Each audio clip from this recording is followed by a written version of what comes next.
Welcome to Divisive Issues, the foul-mouthed, spoiler-filled comic book podcast where we talk about comic books. I'm Sly. I'm Ryan. I'm Phil. And I'm Darryl. So we're back from the future, guys. Yeah, we're back from the future, and I kind of want to go back already to the future. Oh no, we've gone too far back. Now we're stuck in the Bush era. Specifically, the Millar Bush era. Yeah. And now we have to be making commentary on that era.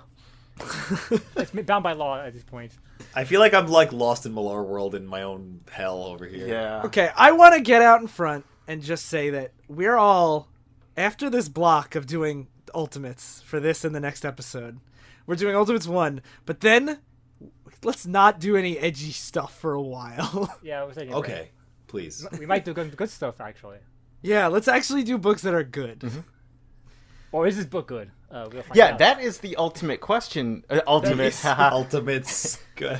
Yeah. So we are covering Ultimates 1, Volume 1, which is the first 6 issues. It's collected as Superhuman. Which really fucking annoys me that they call them like Ultimates 1 and 2, and then there's multiple volumes of them. So Yeah. Ultimates 1, Volume 1, Ultimates 1, Volume 2. Mm-hmm. Yeah. Oh, I totally assumed when you're like, I like Ultimates 2 more, I thought you meant issue 7 through 13. No. No, there's a second 12-issue And there's a series. third one, too. Oh, well, Ultimates 3 is something special. That's something we'll have to do eventually for the show, because it's the worst comic book I've ever read that isn't Unfunnies. Wow. The idea behind the Ultimates 1 and 2 shit is that it's supposed to be like a movie, like big event. Ultimates 2 is coming out, but like they're kind of too long to be movie like style stories. But Well, that's interesting, because this is actually the book that the Avengers movie is kind of based exactly, Yeah. I can kind of tell that. That was one of the craziest things reading this, is I was like, there was a part of me that disliked it because I'm like, this is so like rote and typical and trite. And I'm like, no, wait, this came out in like 2002. This made the Marvel movies of today. Everyone being like Yeah. a snarky asshole and like Yeah. just all the superheroes getting together but like not liking each other that much. I mean, that's a classic to Marvel an thing. extent, Yeah, it's because like it's very Millar. Yeah, it's very kind of like gritty but doesn't go too into grit, kind of. Yeah. I was braced this whole time reading this, and like I didn't have the same reaction I have to most Millar books. I was like, okay, this is okay. Okay, so So we should mention the Ultimate Universe before we get into it. Ultimate Universe was an attempt Marvel made in the 2000s to try and modernize the Marvel Universe. And this was before the movies, like we mentioned, before the Avengers film. And the Avengers film had a difference from the Ultimate Universe, because before the Ultimate Universe, you had all these comics with so much history that no new readers could really parse through them. And Marvel wanted an easy way for new readers to get into comics, and they wanted a way to modernize the old heroes, because all of them had like origins in the 60s and stuff at this point, and there was no modern update. like the Fantastic Four got their powers trying to beat the Russians to the moon. Yeah, still before this, before the 2000s. So yeah, this is Marvel's attempt to modernize the comic books, and Ultimates was the Marvel's attempt to modernize the Avengers, and that's why I have two mixed opinions on it. One is this story by itself, and two, the story as what it represented back in the day, which was the new hip modern version of Avengers that everyone was reading at the time. But let's get into it. Yeah, so I just want to give a quick overview of the plot, like very briefly. The elevator pitch is, like we said, it's kind of like the modern update of the Avengers team, and it's really just like Thor, Iron Man, Hulk, Giant Man, Wasp, and Captain America in like as if they were becoming superheroes in like the Bush years. Yeah. And that's pretty much the whole plot. Oh, created by Nick Fury. So the plot of the Avengers movie is pretty much this book. And the thing about this book is none of these characters had ultimate versions yet. Like Hulk popped up in like one Spider-Man issue, but for the most part, this is their introduction to the universe. It's not like the Avengers movie where the whole cast had movies already. This is like us meeting them for the first time. Question: Nick Fury looking like Samuel L. Jackson. That's before Samuel L. Jackson plays him? Yes. That was 8 years before he was cast. Yeah. Okay. And that's one of the funny things that happens in this story, because they fucking knew. Do you see the power of Millar has, Phil? Yeah, I'm like, this is actually He shaped a pathetic. billion-dollar industry. Yeah. Oh my god. Okay. This is really one of the most influential comic books, like, of the modern age. It really is. God. It starts, and we're going further back in time to World War II, and it's they're flying in the North Atlantic, and it's all these guys sitting around in a plane about to drop down onto a secret Nazi facility where they have secret weapons. And Bucky's there with Captain America, and this one guy's like, I can't believe, like we have this little pansy soldier over here that's Captain America. What does he say? Like this clown? Yeah, a clown in a circus costume. And then Captain America goes, would you do me a favor, Bucky, and assure these fine gentlemen that I've never lost a crew in 3 years of covert operations? And this is going to be something that pops up throughout, like, this issue and the entire Ultimates thing, where I think part of the reason why Millar is so terrible is because he joyously engages in hyperbole constantly with his characters. Yeah. Where they're always just like, I've killed 1,000 men without even breaking a sweat. And it's like, when it's obnoxious, it's like, it's super obnoxious and it's really grating. It's toned down a little in this comic compared to other ones, but like, I felt it's still there a lot. Like, yeah, it's still there a lot. Captain America's like, I don't need a fucking parachute as he jumps out the plane. And Yeah. No, he doesn't say I don't need a parachute. He says parachutes are for girls. Yeah. So speaking of parachutes are for girls, and he stays in the plane while everyone drops down, and then we get like our classic World War II cinematography in comic book form of people running in, there's explosions going around, people getting shot and falling down into the mud. We should mention that Brian Hitch is a really good artist. Oh yeah, definitely. Yeah, this is like, I think this is some of Brian Hitch's like best work, and he goes for this photorealism that just I think it works really good use well of shadows that I greatly enjoy. The one thing I kind of don't like about him is that whenever guys smile, they look so smug. They're like assholes. Oh, that's Millar. I think They're he's Millar just, characters. I think he's read the script and he's like, this guy has to have the biggest shitty as he's saying this. But otherwise, it is definitely really good art, which again is like the pain of Millar is when you're reading a good artist. It's like, I wish you could have spent this time working on something else. Yeah. But anyway, they're rushing forward and they're trying to get in, and then Captain America's disobeying orders and he decides to fly the plane into the entrance of the facility to bust down the gate. And the Nazis are about to launch this missile at the U.S. towards Washington D.C. It's like a super missile that like the technology doesn't exist yet, and the allies are like, "What the fuck is this technology?" Yeah, they're like, "They're light years ahead of our development." They specifically drop like, "Oh, Oppenheimer is gonna be testing in Los Alamos recently." Yeah. So it's like, "Oh." So Captain America jumps on the missile as it's taking off, and he realizes that as long as he destroys it in the air, then Washington D.C. will be safe. And Bucky's like, of course, Captain, I can't believe you. You can't do this to me. You can't leave me alone. I love you, man. Yeah. It was also worth mentioning that, like, now we're used to Bucky being like Captain America's ally. Here he's like his photographer. But before this, Bucky was always like his superhero sidekick. So like this was like he was like a Robin jumping around fighting Nazis. Yeah, literally, like he had like Robin's mask and stuff. So like that's one of the modernizations that we take for granted, that Bucky was just a soldier in this version. Yeah. So Captain America blows it up and he falls into the water. And as he's falling, it's reading a letter that he wrote to the girl that he was seeing at the time about like, I'm sorry that you were right that this was dangerous, that I was going to probably die from doing this. I'm sorry that we couldn't live like a perfect life together. Which is actually a really nice moment, by the way. Yeah. I thought so too. Yeah. And that he'll see her again one day, in heaven. And the last thing it cuts to is just Tony Stark in the mountains being like, I'm trying to think of how to... He's like, oh, I can't wait to start my new millionaire plan, and I love being alive in this fucking frigid wasteland and living it up, and fucking everything's great. Ha, I'm so rich. Yep. Yeah, pretty much. That's episode 1. Or issue 1. And we should mention that Captain America's attitude, like if you're used to Captain America in the films, and this is consistent throughout the whole book, if you're used to a lot of characters from the films, they're very different here. Like Captain America, like he calls parachutes for girls, but he also calls all the soldiers ladies as they're fighting in the war. Like, come on, ladies, get moving, and shit like that. And there's some other things. It's kind of interesting because he's almost more accurate to the time. That's the point. But he comes across as a brash, like he comes across as like a patriarchal figure, where it's like he's just rude to anyone that's like under him that he feels that he's like a mentor of. Well, he's Captain Bush's America. That's the point. Well, the idea is that Millar's idea, like the idea of the movie and classic Captain America, is that Captain America is a man out of time in the sense that he was FDR Democrat brought to the modern age, a very progressive person for his time, brought to the modern age, and he sees America out of touch with the old ideals. While this Captain America, is kind of like sexist, kind of racist, kind of patriarchal, and he represents like what happens when a person from that era actually came to the modern era and was like, look at all these black people having rights and shit. Yeah, that is interesting. Does he say that?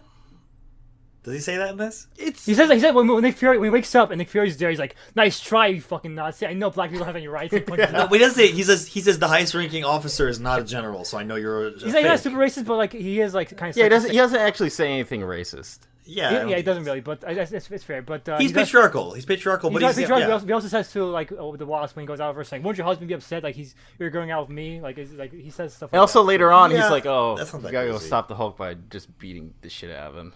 Yeah. Which is like a weird thing for Captain America. Like, that's my plan. Beat him up. Here's the thing that makes this book difficult, I think, because as Sly said, it's so influential that it's hard to take it on its face. And also, we know that Millar usually doesn't satirize. He does this kind of thing. Because he enjoys it. But I really, and in the Discord, our listener John said that I only view it as a satire because I'm a broken man. But I really do think that he is satirizing toxic masculinity through most of his characters in this book. I agree. This is like a commentary on the Bush years, maybe because Bush appears in it. Not only that, but I think most of the characters in here are satirical and deconstructions of toxic masculinity in superheroes.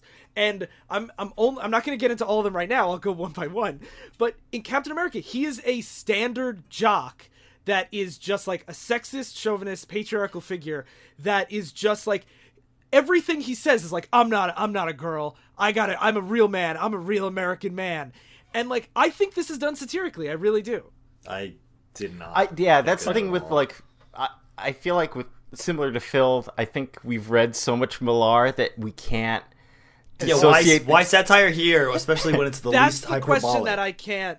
It's the least hyperbolic of all the comics we've read. It's the least over the top, and this is satire. I don't think so. We'll see at the end. By the end, we'll have a full discussion. Yeah, that's true. Because Okay, we have like 6 more issues we haven't read. Yeah, even, so. sure. All right, so the next issue begins with Nick Fury talking to Bruce Banner. Well, Oh my god, this was the scene that made me think like what Darryl said before, the Millar thing, because they're having dinner and he's like, Nick Fury says to Bruce Banner, would you believe that half the diners at this restaurant are undercover agents, the most highly trained in the world? Did you know that every atom of clothing I have has been reconstructed with satellite imagery and cameras, and that there are 1,000 people watching every move I make, like analyzing my linguistic 200 patterns. linguistics professors beneath a Starbucks in downtown Oregon that are. And I was just sitting there. I'm like, you couldn't have gone with like 10 or a dozen, 200 people listening to you talk. How much money does that fucking cost? Yeah. It's impossible. It's fucking impossible, and it's whatever. It's That's the best way to describe Millar. It's whatever. Like, okay, if you're gonna have 35 diners in here ready to kill you at any moment, why not just have guards? Like, what is the Why point? just have to eat in a private place at that point? Like, Yeah, because then you're eating out, but there's no one there. That's real. Especially because Bruce Banner is he's already transformed into the Hulk prior to this, so he's already been seen to be dangerous. yeah. I don't get it. And the reason for him transforming into Hulk is that he's been experimenting on himself to try and recreate the super soldier serum because they want a new Captain America, so George Bush does. And he wants like a dozen of them. So that's why Nick Fury's here to try and get Banner to the Ultimates team so he can help create these super soldiers for America. He doesn't want the Hulk. He wants Bruce Banner, the scientist, because they're trying to emulate that super soldier serum. And Bruce Banner's been cured of the Hulk as far as they know at the moment. Yeah. And there's also, it might not seem like a big deal to everyone, but this is Nick Fury from the movies, like literally. Movie Nick Fury is this one. If you see 60s Nick Fury, he was a white guy who was a World War II veteran. Like kind of in the same ballpark as the Punisher. Captain America. He just looks like the Punisher a little bit. Yeah, he original. does. Yeah, and that's one of the reasons why I bitched about this was not because I'm racist and I hate Black Nick Fury, but because like character wise, I don't like Ultimate Nick Fury because he's a dick, and Ultimate Nick Fury replaced regular Nick Fury. Yeah. Just like every Ultimate character is a dick, but Ultimate Nick Fury was popular enough that he replaced regular Nick Fury personality wise, which annoys me. Yeah. Definitely. And so Bruce Banner, I'm gonna do this again. Here's my second take. Bruce Banner is like the ultimate like nice guy in quotes, where he is also this scrawny guy that was inspired by Captain America. So he experiments on himself to turn into the Hulk, and throughout the whole book, he's this like really like pathetic, super repressed, like nerdy, scrawny guy that like is constantly being thrown to the side and made fun of, and like he's an archetype in and of himself. And the thing that I like about this is so much more Bruce Banner, and we don't even see the Hulk for quite a while. And I'm not saying I like this character, like I would be friends with him, but I find it really, really interesting how much time we spend with Bruce as this like weaselly like creeper. Everyone just calls him just like a creepy idiot. fucking. Yeah, They act like filthy, he's like the sweaty, little. They're like, you fucking otaku. The funny thing is, when I read this comic, I hated it because a lot of it felt like Millar never read any of these characters, and he was taking all the broad strokes he heard of them. Mm-hmm. But I will say this is like a nice way to touch on both Bruce Banner's ambition, the fact that he was experimenting himself, and the fact that his insecurities, the fact that he's basically this nerdy guy about the Hulk, and he wants to become the Hulk to have some kind of control. Well, he wants to become Captain America. Yeah, he wants to become Captain America, but he uses the Hulk to try it as a bridge towards that. And it's interesting too how he also like the way people treat him is not just like you're a disgusting, filthy nerd. It's also like they don't trust him because he's become the Hulk, which I think is interesting because in real life probably that would be more the case than just like, oh, this guy freaks out and sometimes can destroy Manhattan, but like he's our friend. Like most people are like you're unsafe. Like that's probably that's one reason I don't like Movie Hulk that much. Like I love Mark Ruffalo, my favorite actors, but Movie Hulk they really diminish. Like he's just a green guy they team up with most of the time, except for his assistants. But I will say, after I praising him, I want to bitch about the fact that they did explain that when he made the Hulk serum, he tested on live subjects and he used legal funding. So, of course, he has to be a super asshole because it's Millar. Yeah, like, I want it clear. Obviously, I actually like the Ultimates quite a lot. But I am not defending any of the Millar bullshit. Like, the whole 200 linguistics is super, super dumb. This is my favorite Millar book. Well, this and Ultimates 2 as, like, a pairing, but I'm not gonna say that it is perfect by any means. Okay, so that's my toxic masculinity analysis of Bruce Banner. So back in the story, what happens is Nick Fury says, you're not going to be the head of the research team, though. You're going to be under Hank Pym, who is Ant-Man, and he's there with his wife, the Wasp. For those who watched the movies, Hank Pym was Michael Douglas in the movies, and Janet was his wife that disappeared in that film. Mm-hmm. Yeah, they're talking about like it shows that he's using ants, and he explains about that they're trying to like work with pheromones. It's a lot of basically like if you watch all the Marvel movies, like you kind of these first few episodes just relay that same like Ryan was saying, where they're trying to introduce their backstories, but they're doing it in a very short amount of time. Or like, oh, this is my thing. This is why I became like this because I was experimenting with this for like the betterment of mankind. Also, we should clarify very importantly that only Wasp shrinks. Hank Pym is never Ant-Man. He only becomes Giant Man in the story. But he has a helmet that controls ants. Yeah. And they don't explain why Wasp shrinks until later, which I was like, it was weird that they didn't say any of that. It's like, why can this woman just get very small? Well, it's a twist, the plot twist, Darryl. See, Mike Millar's a good writer. He can intrigue you and make you... That's true, because I was sitting there being like, this is bad writing because you didn't explain it, but no, he was saving it. Yeah, he's a great writer, guys. I love Mark Millar. So then Tony shows off. Iron Man is flying around in his new suit and he's showing off to a bunch of people, and they're all like, "Haha, look at this guy! What a showman!" And also, like he starts drinking, and Nick Fury's like, "Fuck an orange! It's 10 a.m., Tony." And Tony's like, "No, now it's Moscow, old boy. Yep. Cheers." With this smug asshole grin. The Mark Millar. Well, that's one reason why I said Millar takes the broad strokes of what he heard by his characters, because one of Tony's only defining things around this era was the fact that in the 70s he had an alcohol problem and he had to quit being a superhero because he couldn't stop drinking. And Millar took it to 100. Like Tony Stark is always drunk in this comic, in every single Ultimates comic. All he does is drink and drink every fucking issue. One thing that I want to point out about Iron Man here is Iron Man's origin is different here. He never had the trapped in a cave in Vietnam or in any war. And no box or of scraps anything. to work with. Yeah, no scraps in a cave. So they'll reveal his actual motivation later. But right now he's just billionaire doing like altruism. So I kind of like that he's less nuanced and more of just kind of like an arrogant asshole who does it for kicks. So he's like his Marvel rendition. Yeah, but like still, when you watch Iron Man 1, he has a lot more of a personal side after he gets out of the cave. Like there's a personal Tony and Yeah, I was gonna say there is a reveal here. later on. A little bit. It's definitely, the movies definitely go way more on that he feels like guilt for everything that he's done. But that's the difference. That's the difference. Yeah. Is Tony's motivated by guilt in the main universe and in the movies, and here it's more of a personal redemption. Yeah. Not because of a wrongdoing, but just because he wants to do something good with his life, and that's why him being more carefree and way drunker works for me in this context. So Tony meets with Nick Fury and they start explaining, it's like, hey, why don't we have all these other superheroes on the team? And one by one, like, he goes through and it's like, we can't have Thor because he's anti-corporate. He's never going to work for us. He's a fucking hippie. Yeah, the Fantastic Four, a bunch of people hate them.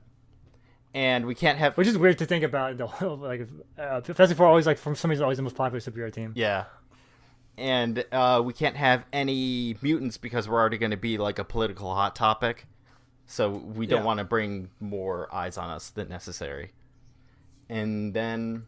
Bruce Banner meets up with Janet, and Janet talks about how she and Bruce's ex-fiance, they're like kind of in like a tumultuous relationship at the moment, where Betty Ross, his fiance, left him because he was a toxic influence. And Jan was like, "Oh, I know your fiance, Betty," and she's like, "She's not my fiance anymore."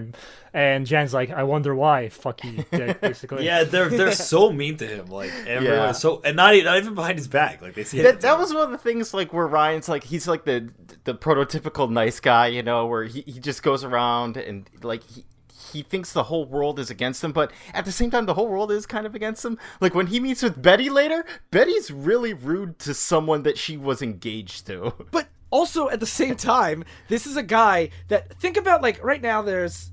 Okay, I'm not going to get into this one, but think about it. He's this, like, creepy nice guy that no one knows what he's capable of. Like, is he really nice or is he a creeper? And he also can turn into the Hulk. Yeah, but then being like, you sweaty, filthy, ugly man. Like, dude. Also, we should mention that... Bruce is also really awkward. Like, he can he's making jokes to Jan about, "Oh, hope I don't Hulk out now," and Jan's like, "Oh, right." So he's like, that's not a good joke. I know, but that's the thing. If like, you're afraid of that, like, he's also like, I can relate to that as someone who's Bruce Banner's one of my favorite characters. I can super relate to this Banner where he's trying to play off his awkwardness, but it's making him more awkward, and everyone's like, I "Oh, relate to him a lot, but I don't think that makes him not like an exploration of what like deep-seated resentments nerds hold. I agree, but that's why I find it interesting because he kind of like can't help but make even worse than he already is. Like he's kind of like he's not the personality. Like if Tony had the stigma, he could be like charming and make it play off. But Bruce Banner's just an awkward nerd who's like kind of creepy, so he can't play this off at all whatsoever. Yeah. So he goes with Janet to see Hank Pym, who's doing like his first gigantism experiment where he's going to grow up to 60 feet tall. And so this is something that actually bothered me too. Like, they said if I hit 60 feet, I die. Like, if the human body can't support itself. But apparently, there's no ill effects from going 59 and 11 inches. Like, if at 60 the human body collapses in on itself, then it seems to me by all the laws of the universe, then there must be strain put on the body as you get bigger and bigger, so that 59 would make you almost immobile, right? Right? I think more importantly, where do you get the other molecules to help make yourself bigger? Like, it's just like growing bigger and smaller. You guys are actually thinking work. way too much about fucking that's how I kind of felt about this. Is like, I like that they try and give it a reason. Like, this is why you don't see like 1,000-foot tall, giant man.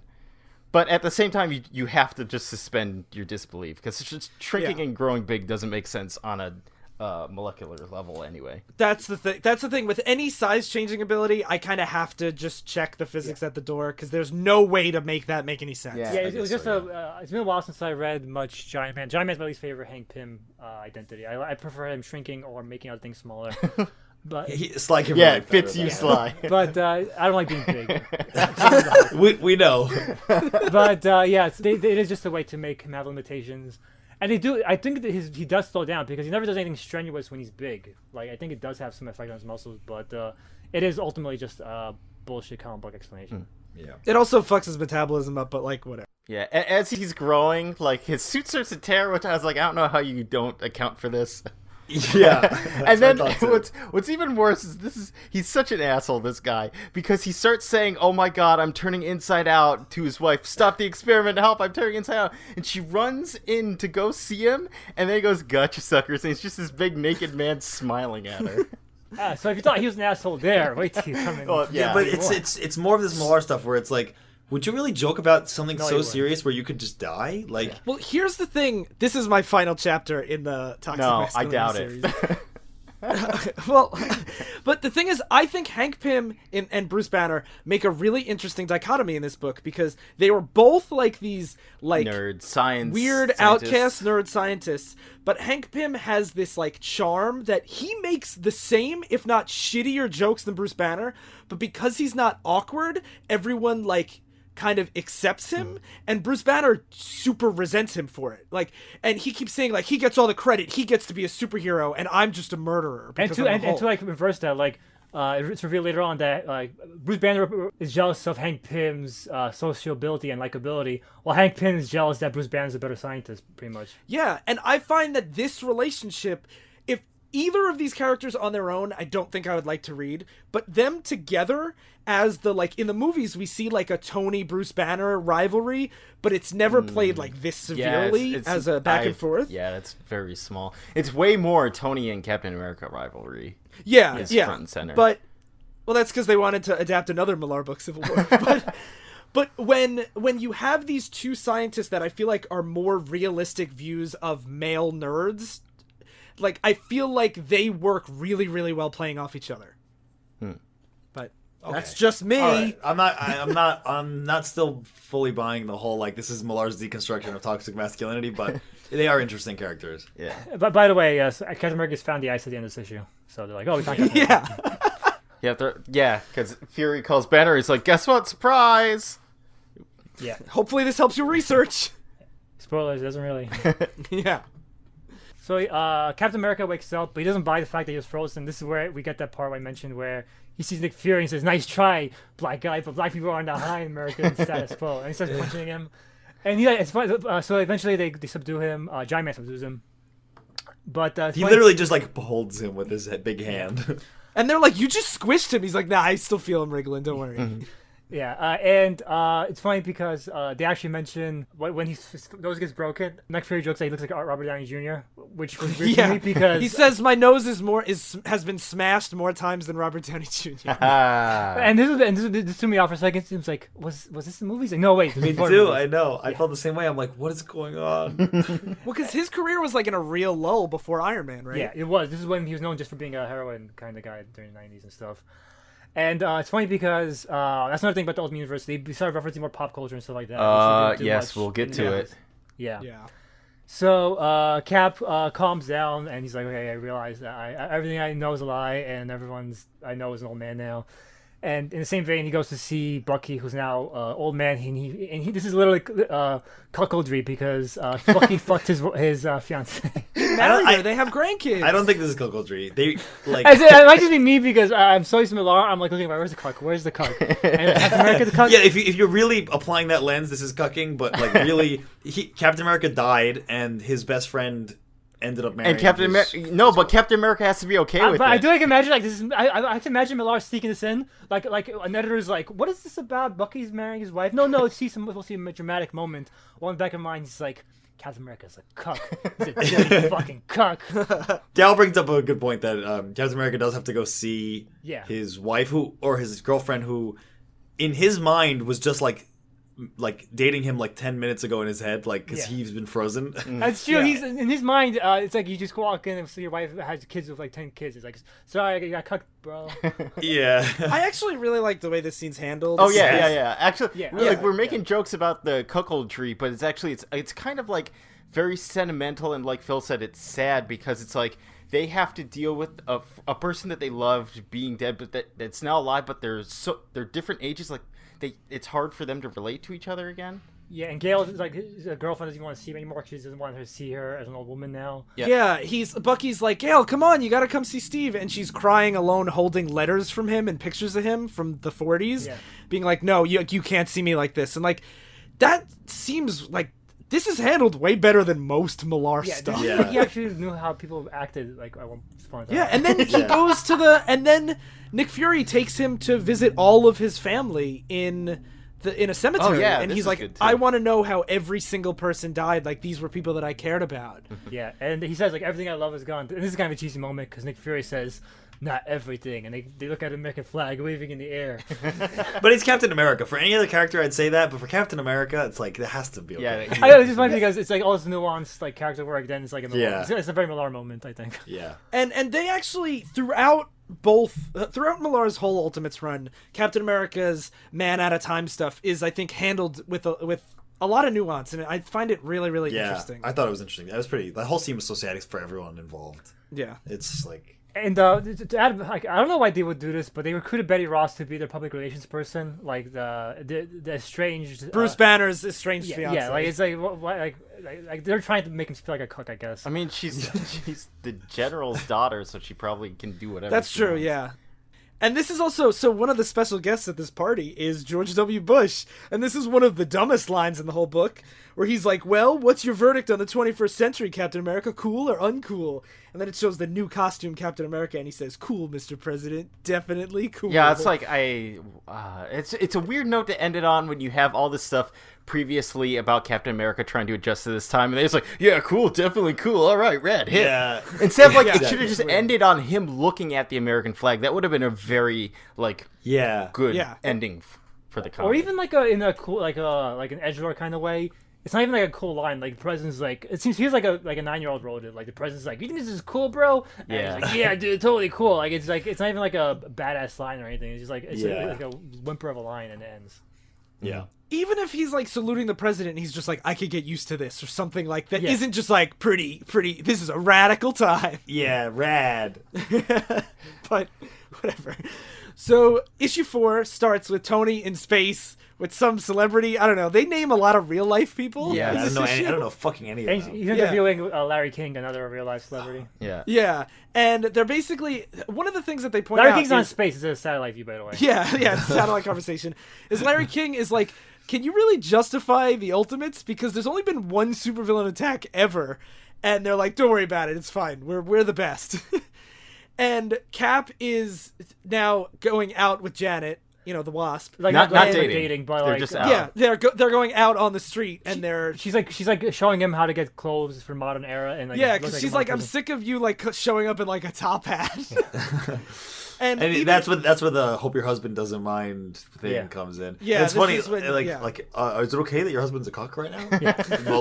Hank Pym's a cuck. This is the other team of mask man. But again, it's so like it's barely there that if this wasn't Millar, I would not think about cuckoldry. Yeah, I want to clarify. Like I'm joking around because Millar. This is not a book I would accuse him of cuckoldry. Like if I read this as my first Millar book, I would not think of this at all. I just find it funny because now my mind's in cuck mode because it's Millar. You're getting cucked by Millar. My sense of noticing good character work has been cucked. I'm sorry. So now they're like big celebrities. The team is everywhere. They have billboards. They have like they are big celebrities. And Bruce still hasn't cracked the super soldier serum. And Betty is like really ragging on him. Like, what are you even doing here? We need you to crack the super soldier serum because that's kind of like the whole crutch of our like ad campaign is we're like recreating Captain America. And also like Bruce Banner is like that's the only purpose on the team because they only want to because of the super soldier serum. So he's like without the Hulk, without being actually like a useful member of the team, he's just a piece of shit right now. And no one likes him at all. Yeah, and this is when Nick Fury and Bruce Banner go to Norway to meet Thor, and Thor is a hippie protester that's like, no, he refuses to join their military-industrial complex, and he's like, right now you fight supervillains, but what happens when you run out of supervillains? You're going to tell me the government's not going to send you to fight for oil and like American interests? And like Thor's best character, which they would. Yeah. Thor is the best character. Yeah, in, definitely. Like, yeah, and Ultimates 2 is all about Thor. This is one of the things where I don't know because it was Millar, I don't know if he's written as kind of like a funny spoofing of hippies. I thought he was supposed to be like an idiot hippie, but I'm like, yeah, you're actually. But he's everything right, he though. talks about, like, it makes sense.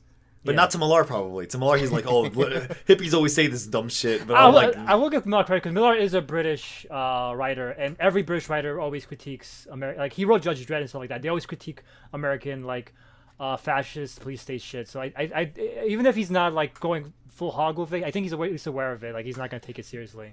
And he's written several books specifically critiquing the Bush administration. So, like, I think Thor is played genuinely here. But basically, Banner is accusing Thor of he had a nervous... Well, he's not accusing him. He reveals that he had a nervous breakdown, and that's when he started saying he was the son of Odin. So he just says, no, you're crazy. And he's like, you don't have to believe me. I'm not joining your team. It doesn't matter. And also, here's lightning. Yeah, and he also can Yeah. read Banner's thoughts, and he knows Banner thinks he's a piece of Which shit. is a weird thing for Banner to come here and be like, you're a nobody, when they flew by helicopter to recruit this guy for their multi-billion-dollar team. It's like, he's obviously not a nobody. I think it's just to show like Banner is like Arrogance? arrogance. Yeah, he's kind Or of insecurity, really. Yeah. So this is when we get the big God. Samuel L. Jackson scene. So they're This talking. is so weird. Yeah, this is really Okay, weird. can I try and describe this? Go It's right them ahead. sitting around saying about, like, if there was a movie, like, made about them, who would play who, and the one, like, prescient note is when Nick Fury says, I would obviously be played by Mr. Samuel L. Jackson, of course. That's not even up for debate. But they name drop a lot of people within 4 pages. They say Brad Pitt, Sam Jackson, Johnny Depp, Howard Hughes, Ed Wood, Matthew McConaughey, Lucy Liu, Bruce Lee, Woody Allen, the kid from The Sixth Sense, Stuart Little, Steve Buscemi, Freddie Prinze Jr., and Nicolas Cage. And it's 4 pages within this comic that I was like, where is the plot? Like, this is like a thing you'd, like, people sit around do like a podcast of where you're just like, I will defend this though. Honestly, this felt like a very natural, like Tarantino-esque dialogue moment where everyone's just chilling. Especially because this is supposed to be like these giant egos. They're supposed to be like these character archetypes that we've seen. Why would these assholes not be like, if we were big celebrities, what I handsome feel like you people can do would that play another us? way other than just 4 pages of a lot of text of being like, I'd be like this. that's No, you'd true, be like yeah. this. No, I'd be like this. Like, you could do a page or like 2 panels of something similar to that. I'm just like, this went on for too long, and this is the height of Millar always name dropping like pop icons. Like, this was just too much for me. Where I was like, come on. I kind of liked it because it felt like a real conversation people will have, and I always like moments like that. Even if people will argue moments like that are not pointed to the scene or like that, I usually like those moments. Maybe that's my flaw as a person who likes supernatural dialogue. And Millar is a guy who rarely writes natural dialogue. He always feels like he's trying too hard. This felt like a natural dialogue scene to me. See, this felt like it was trying too hard. Maybe I'm used to a lot of people in the movie conversation. People always talk about different. I'm used to conversation where people talk about different actors. And also, stuff. this scene, not with the movies, but this scene is almost... It's very similar to the scene in the Avengers movie where they keep making references and Cap's like, I don't get that reference. I don't get that. Which, when he says that, the panel is the exact same panel copied over. Which is funny, which is kind of funny. I think it's I like lazy. I think it's Yeah. funny. I think it's a funny joke. But anyway, the whole point of this scene is the setup that they're all talking about who would play Bruce Banner. Would it be Woody Allen? Would it be Steve Buscemi? And then Bruce Banner comes in, and I guess the joke is that they're picking like shrimpy, awkward dudes to play him, and he's like really upset, so he leaves. And then he calls Betty while she's on a date with Freddie Prinze Jr. What a very They name drop him relevant almost as much as they name drop Kevin Smith back in that the that podcast. yeah, that movie we watched. The St. Science one. They must have thought he was must be the next big thing because they really push him. It could have been any actor. It could have been fucking Yeah. like Johnny Depp Yeah, or they Brad Pitt. so much Freddie Prinze Jr. It's over Yeah, 3 what a weird- issues, and it's about 6 or 7 times. I have to say, it's kind of surprising though that this is the only reference that kind of like doesn't land. Everyone else, I'm like, these were like really long, like longevity actors. These That's are, interesting. that's why I feel like the movie conversation feels natural to me because it feels like I would see people in comic shops having this conversation in real life, and they would drop these actors' names. Well, yeah, Like, that's why it feels real to me. But that's the thing but they're not like big egos. They're not multi-billionaire, super rich people. I don't know. It felt like a scene. Sorry, 4 nerds for like a funny scene for like them to look at. It didn't feel It's for natural. stupid nerds like Sly who likes dumb shit like this right there. I didn't have a problem with the scene, but I'm like, fuck you both. So part of the scene is to set up how much of an outsider Bruce is and how like he's the butt of the joke yet again. So then Betty's on this date with Freddie Prinze Jr. and she gets a call from Bruce, and Bruce is like freaking out. He's at a phone booth and he's like, I made a huge mistake. I injected myself with a new super soldier serum With now Cap's blood, because now Cap's blood because I really I needed to get a breakthrough. And plus, he's if saying, anything goes wrong, then it gives them a monster to fight, since they fought no supervillains. He doesn't say that here, and I found this a really weird transition because he runs from the team laughing at him about being Steve Buscemi, and then runs into this phone booth in the rain being like, I fucked up, and I'm like, what? And then he hulks out. I felt this building because they have scenes where people call Banner a piece of shit, and then every time that like Banner's thinking about it, they show flashes of the Hulk. I felt like so it was a like very triggered subtle him. way of showing that he wants to be a Hulk again. Like, the whole time, He does say that to her too. He says that I rationalized it was turning myself into a monster and giving everyone something to fight was the only way I could stop my life stream from going up in smoke. Yeah, and he's saying that that's just a realization. The real reason is because I just want to be a Hulk again. I want to be powerful again. I don't. well, want he to be... says, but the honest to God truth of the matter is that I just missed being big. And you're gonna fucking tell me that this isn't a deconstruction of toxic masculinity? Get the fuck out of here, guys. I Are am. you gonna tell me that Sly doesn't have insecurities when his two favorite characters are Bruce Banner and Hank Pym? It's like saying everything Trump's doing is a deconstruction of Republican policies. It's like, no, he believes it.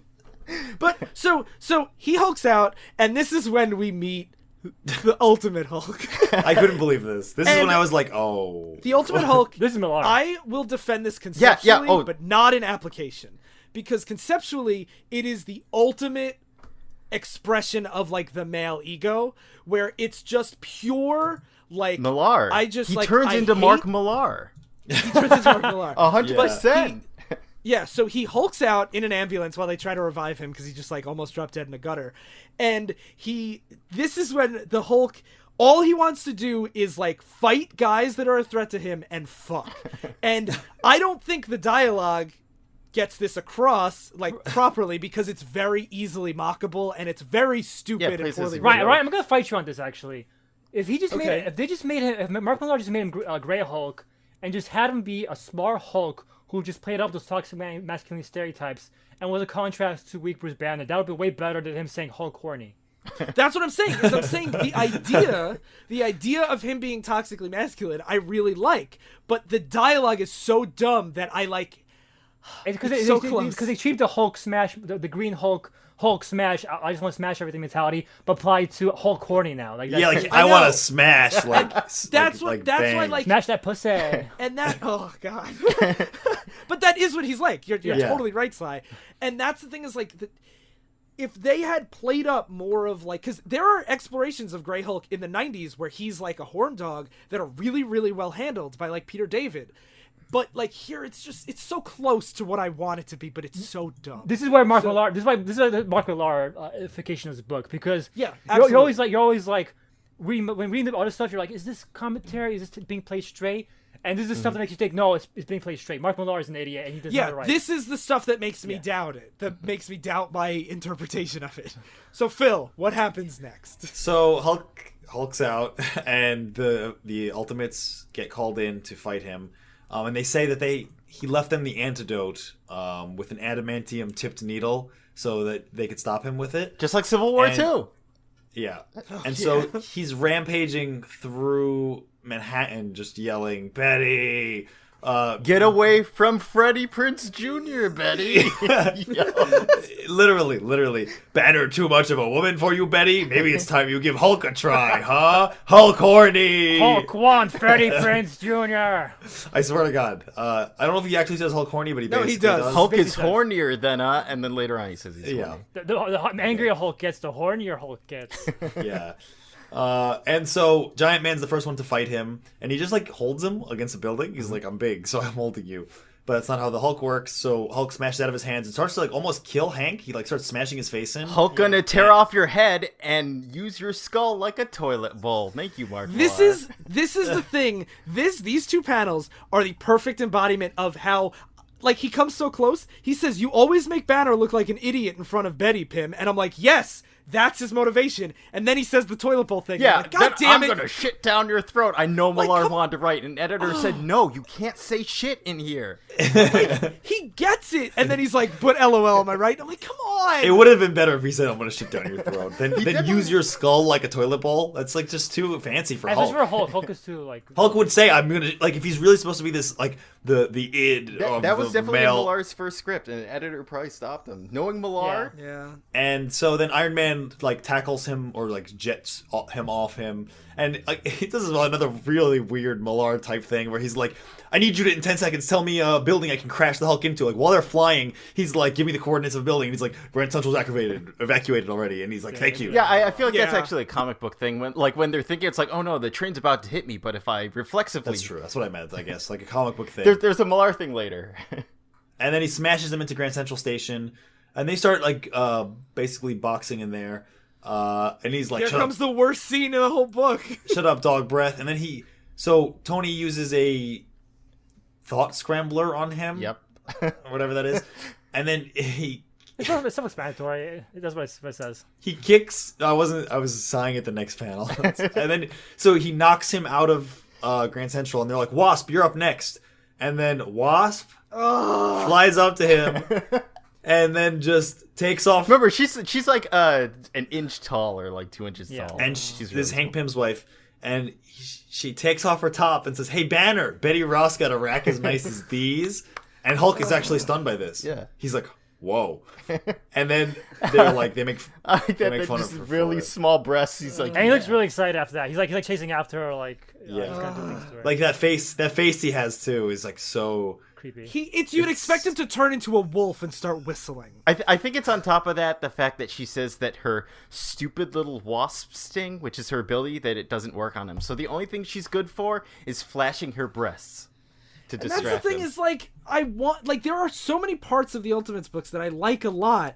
That I really like the way he does satire. No, right? It's deconstruction of how they treat women in comics. You know? No, but like this, he still puts in things that are just so obviously, objectively Millar and terrible that it's like, And so after this, they're trying to go through each hero fighting a Hulk one at a time, and then Captain America's intro could be cool, where they drop a tank from space onto the Hulk with Captain America sitting in the seat, Yeah. and he's like, there's still movement under the tank, and they're like, he's like, all according to Kikaiku, and then Captain the America Hulk. puts up a very good fight, by the way. But what I find so Yeah. crazy is they drop a tank on him with him in it, and then the Hulk rips through the tank, all according to Kikaiku, so then he can spar with, not spar, so he can fight hand to hand with the Hulk. But I'm like, why drop the tank just to get, if he knows he's gonna rip him over 'Cause it's- the plan, man. Also, to be fair, this is the Bush administration. They would do that. They like, yeah, almost certainly. like I if guess you so. told George W. Bush, we're gonna drop a tank on the Hulk, he'll be like, hey, yeah, let's do that. Come on. I guess so. And then the Hulk and Captain America are fighting for a while, and Captain America's about to inject him with the antidote, talking to him like, now get me a med pronto, because this little guy is going to be in best of shape after sticking the antidote, and it's taking forever to do this. And then, like comics. And then the Hulk grabs him and breaks it and says, like, get that thing away. He breaks the needle. So they're like, oh shit, that was our only needle. It's going to take 2 hours to get... By the way, about the speaking a lot during scenes, they actually make fun of that later on in one of the later issues. Hawkeye is like, Black Widow's like making all his commentary, and Hawkeye is like, how the fuck can you talk so much about fucking fighting people? Like, I can't concentrate on two things at once at all. That's what a pretty funny. deconstruction! Yeah, No, yeah, lampshade not here. hanging is never like a super I know, good. I'm kidding. Okay. And so then they're like, well, plan B, we're going to nuke him. Well, first Thor yeah. Yeah, so that's plan B. Then lightning strikes the Hulk. Thor comes down with his hammer and smashes him.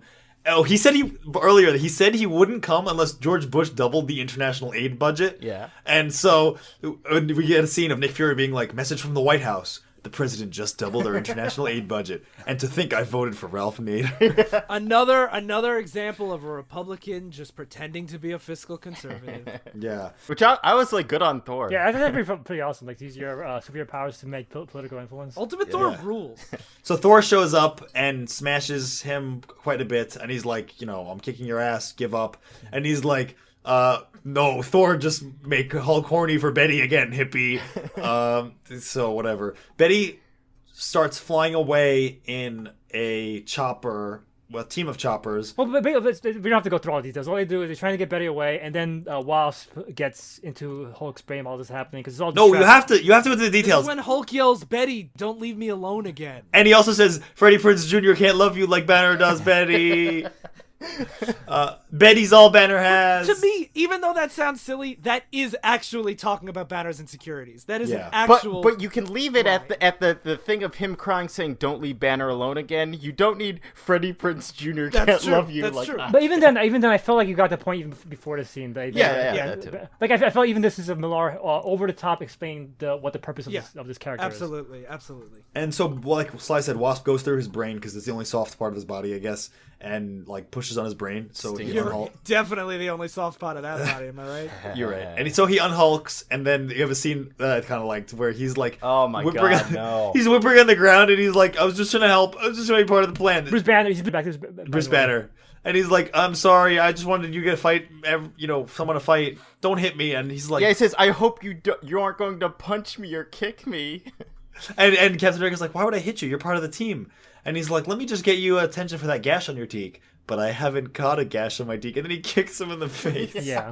And I'm like, this is so cruel. Yeah, to me, this was like the most anti-Captain America thing I had seen in this whole comic. But he just killed people. No, but Captain America wouldn't indulge in cruelness or cruelty. Yeah, that's true. He would have probably not. He wouldn't have For the joked about record, it. this is an alternate universe Captain Yeah, I America. know, It's not supposed I know. to be the main Captain America. I know. It was pretty cruel. Like whatever. So basically, they're going over the destruction. They're all like celebrities now. Hey, everyone loves us. They don't know that Bruce Banner is Hulk, so they're like, "Oh, Hulk is a bad guy. Bruce Banner's still on our team. Whatever." Thor makes more like jokes about like, I wouldn't be on their team just because I helped. Like by that logic, wouldn't stopping to help an advertising executive with a flat tire mean you've joined Procter and Gamble? And then so Tony starts having dinner with Thor and with Captain Thor. America. He invites them. and he's like, I'm not going to join your team, but I'll help people in danger. Because it turns out Thor becomes friendly with Captain America because they're both like weird people, and and now Tony's like, wait, we never thought to actually invite Thor for dinner. We spent all this money trying to curry favor with him. We heard just invited for dinner and like had a chat with him. Is that a reference to Bush's lack of diplomacy in the world and only using military might? I don't know. Maybe. Maybe. And then we get this scene where Hank and Janet Pym are hanging out. She's going out. They're going to a dinner at Tony's house or something. Yeah, they're going to Tony's. And she's like, let's go. They're getting ready for Tony. Yeah, she's like, let's go to dinner. And he's like, I'm working. And she's like, come on, you can, not do it or something. Not do it tonight. That's not an emergency. Like you're just fucking looking at ants shit again. He's like, I'm embarrassed. You're fucking flirting with Captain America. And he's like, what if I told them what you really are? A mutant. And it turns out that she turns into a wasp because that's actually like, she's like actually a mutant wasp that she like eats caterpillars and like lays eggs in their bed. Yeah, and she's like, you guys calls her like disgusting and stuff like that. Yeah, and he's like, you're filthy. And she's like, you're an idiot. And then basically they start really hurling insults at each other. Yeah, she calls him like saying, because basically, he got the size changing formula from her DNA. He never invented anything yourself. So she's like, you're a shitty scientist. You couldn't invent anything about my They get DNA. really cruel. Bruce with each Banner other. was twice the man you'll ever be, and you know it. And that's like the worst insult in this universe. Yeah. I fucking hate this scene for so many reasons, but I will say this is a very realistic depiction of like an abusive argument. Yeah. Yeah, where they're both just like so fucking cruel. Like I've never spoken to someone like this in my fucking life. This is what happens when you grow up in an abusive abusive household. Eventually, every argument becomes like a matter of dignity to the other person, and you both start hurling whatever insults you can to. It's never just usually because even the abuser eventually becomes a violent ugly too in order to try to get some edge on the other abusive individual, and that's what Jan does as Hank is being cruel to her. Yeah, it's never about winning. It's about making them lose. Yeah, so they're both making sure they feel as bad as possible. Hank ends up hitting her. Then she grabs like a machine and bashes him over the head with it. That was a radio, the ant radio. Yeah, ant radio. Radio. And then she turns tiny, and he's like, "Come on, no powers!" And they're like wrestling at this point, like biting each other. And so then she turns into a wasp and starts wasp singing him. Yeah. So then he grabs fucking wasp killer, bug spray. And then she's like screaming in pain, and he's like, "How does that feel, Jen? Is that burning her skin? I bet it feels like napalm or something. You dumb." This is where I thought it got already before we even continue. Like, this is where I'm like, this goes beyond like passion, like not passion, but like heat of the moment, like anger. Yeah. Like when you're like cruelly like, I'm burning you, you bitch. Because it's not just that, but she scurries under the desk to protect herself, and he puts on the Ant-Man helmet, and he sends the ants in after her to attack her. Yeah. And while he does that, he says, "You shouldn't have made me feel small, Jan. You shouldn't have made me look small." And this is where he becomes a sociopath instead of just an abusive husband. This is why this is a good example of why I hated this comic when it came out. Especially because a lot of these characters, like, we take it for granted now because a lot of these characters are more mainstream now. But before, back in the 90s, only people I really knew from Marvel were like the X-Men, really, and like Spider-Man, and that's pretty much it. pretty much it. So like, especially for someone like Ant-Man, this is like Millar. I'm guaranteeing all Millar knew about Ant-Man was in the 70s. Ant-Man had a mental breakdown, and during the mental breakdown, he created like he created Ultron and stuff like that. He basically went crazy. And he was trying to prove that he was a valid member of the team, and he was so insecure about his position on the team. And during this moment of psychoticness, he actually hit Jan when she tried to stop him. And that basically defined the character for a long time. And it was actually an artist's mistake. He was supposed to push her out of the way, but the artist made him hit her. Yeah. And it Wow. literally defines the character to this day. Yeah, wow. Because that's one of the things I knew about him. I just found it crazy that like again like the jump there from that's why I want to mention that, because it took that idea that the only thing notable about Hank Pym is that he beat his wife, and that's all he did in his 40 years of comicdom. And it took it down. Not only did it take it up to 1 million, like now he's a sociopath. Like this is straight up like different than a spur of the moment hitting his wife. That's what he does in the beginning. Hits his wife in the Not that that's good by any measure. Like, obviously, but it's like there's such a difference. There's such a difference. It's like she as she's dying, he says, "Does anyone hear a funny little voice that sounds like Jiminy Cricket with a mouthful of helium?" See, like goddamn what Millar the fuck? dialogue. God damn. So he it starts with the moment that defined him, takes up to 1 million, and so many people. This is the only Ant-Man comic they ever read. Yeah. And for so many people, and it's nice for a lot of characters. Captain America, like before the movies, now it's easy to know, like everyone knows Captain America. Back then, in the 2000s, people always said Captain America must be, based on his name, like a Bush era asshole. A guy named Captain America has to be like a Bush era asshole, and that's what this book portrayed him as. And this was like the biggest Avengers book at the time, so it wasn't canon technically, like it wasn't canon, but it defined the character for so many people's image, and that's why I hated it. But the worst offense was Ant-Man, because he had like no books at this time, and this is how people knew him, as not even like a wife beater, as a fucking sociopath, like a monster. That's one of the things that I think it's difficult to isolate this book, because even like the stuff we're saying, like we're looking for Millar things in it sometimes. There's plenty of it there without us looking, but like given the writer and given the influence that it had, it might not be fair to judge like this Captain America, because it is supposed to be an updated critique of like the current politics and all that stuff, but it's hard to remember that before the Marvel movies, nobody knew these characters outside of their name. And when this is the big blockbuster that, like, I thought Captain America was a jingoist until the first movie came out because of what this did to the media's perception of it. Yeah. And like, that does suck. I don't know if it's fair to judge this book for it, but it's important to acknowledge that. I also found it crazy that at the end of the issue, he's like, "Oh my god, what have I done?" It's like, it's a fucking laughable. But they don't ever redeem him in this. And it's not like he's watching his wife literally die, and he's just like, "Good, you little Jiminy Cricket bitch." How dare you make me feel bad? He's a fucking.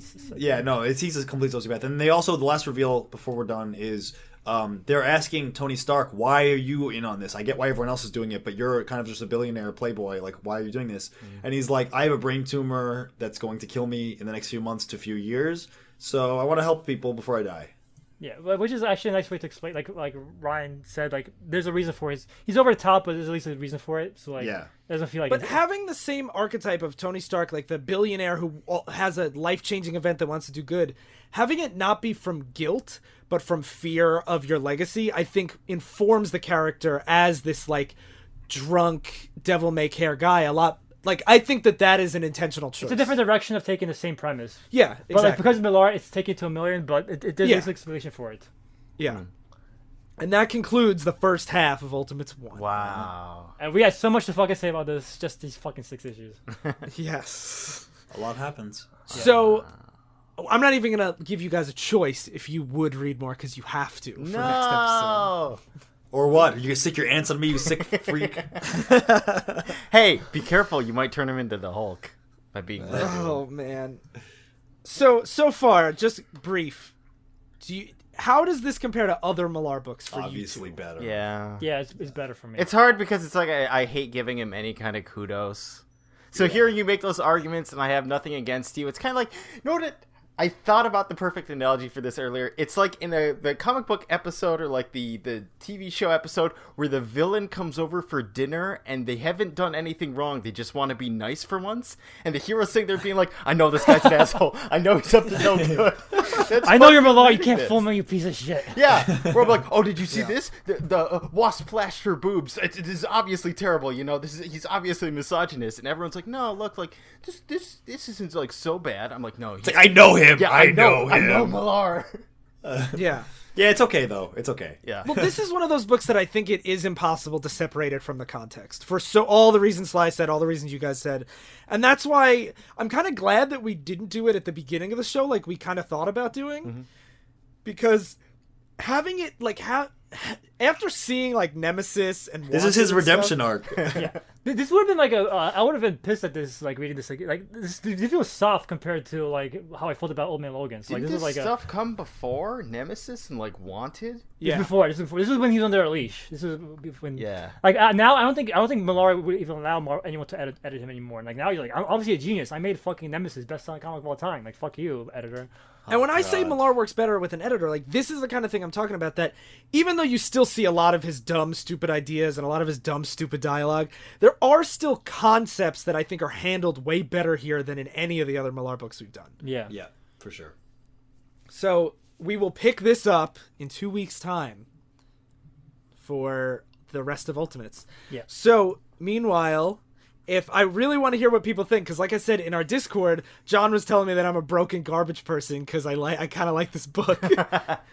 And, you know, you can also join our Facebook group, Oops, I Talk Divisive Issues, and check out the other shows on the Common Radio Network. I'm going to be a little self-indulgent, and I'm going to plug Oops, I Talk Politics, our other show, because we just did an episode that I really, really liked where we talked about some of the flaws we have with Obama, including his like foreign policy and military endeavors that are pretty problematic. And I think that's, you know, we talk a lot about Bush era critique, but I feel like a lot of liberals don't take the time to also critique Obama's extension of those policies. Mm-hmm. So, you know, if you like the Ultimates, maybe try that. And it's Ryan's favorite episode, so you guys have to watch or listen. Watch. I think it is the best episode that the four of us have done. Yet. Personally, I think. Yeah. Till next week. Yeah, maybe. I don't know. But yeah, you should check that out and all the other shows at commonradio.com. And that's all I got. All right, so thank you all for listening. I've been desperately wanting to be big. I've been just wishing Sly wouldn't make me feel so small. I've been gonna tear your head off and use your skull like a toilet bowl. And I've been cool. Definitely cool. Stay in continuity.